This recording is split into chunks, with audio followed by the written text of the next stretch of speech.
On l'a déjà dit, il y a 15 étapes dans cette soirée de Pessah, donc les 15 simanim de la Haggadah qui sont relatifs aux 15 marches qu'il y avait au temple, au Beth Amikdash, pour monter de la Ezrat Nashim, de la cour plus extérieure à la cour plus intérieure, c'est-à-dire pour monter de niveau de sainteté, ce qui est aussi le principe de ces 15 étapes. On cherche à s'élever, à passer un processus lors de cette soirée. La première étape s'appelle Kadesh. C'est un ordre, c'est de l'impératif. Ça veut dire sanctifie. Ça veut dire quoi? Sanctifier. Essaye de révéler qu'il y a de la Kedusha dans le monde. La Kedusha, selon le Maharal, veut dire ce qui est séparé. Séparé de quoi? Du monde que tu vois. C'est-à-dire que la réalité n'est pas seulement ce que tu vois, le monde de la matière, mais il y a aussi une réalité spirituelle qui, elle, est libre et infinie. Elle n'est pas prise dans toutes les contraintes de ce que tu peux voir devant toi. Et c'est cette réalité-là que tu dois essayer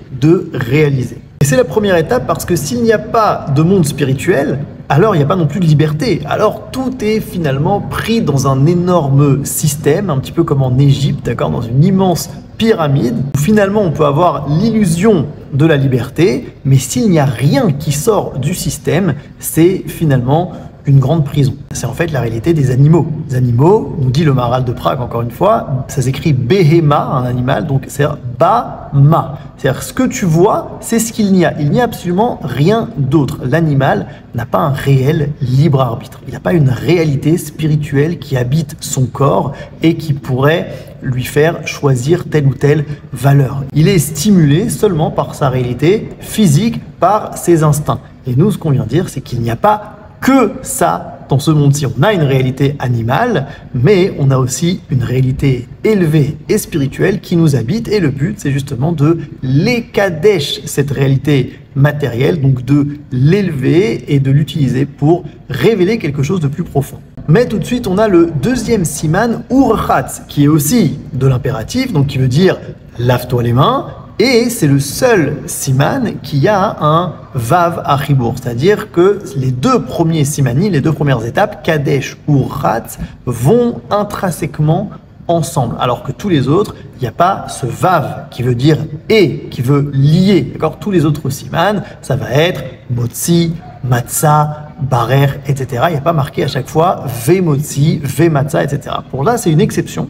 Kadesh ou Rechat, c'est-à-dire qu'on veut absolument lier la première étape de l'Ekadesh, de sanctifier, avec la deuxième étape de se laver les mains. Donc la question c'est pourquoi? Les mains représentent le monde de l'action. Lorsqu'on se lave les mains, on veut dire qu'on veut agir avec propreté, avec pureté. Parce qu'une fois qu'on a dit Kadesh, on veut révéler ce qu'il y a de profond dans ce monde-ci. Alors on pourrait penser que la fin justifie les moyens. C'est tellement important de révéler l'intériorité du monde qu'on se dit tous les moyens sont bons.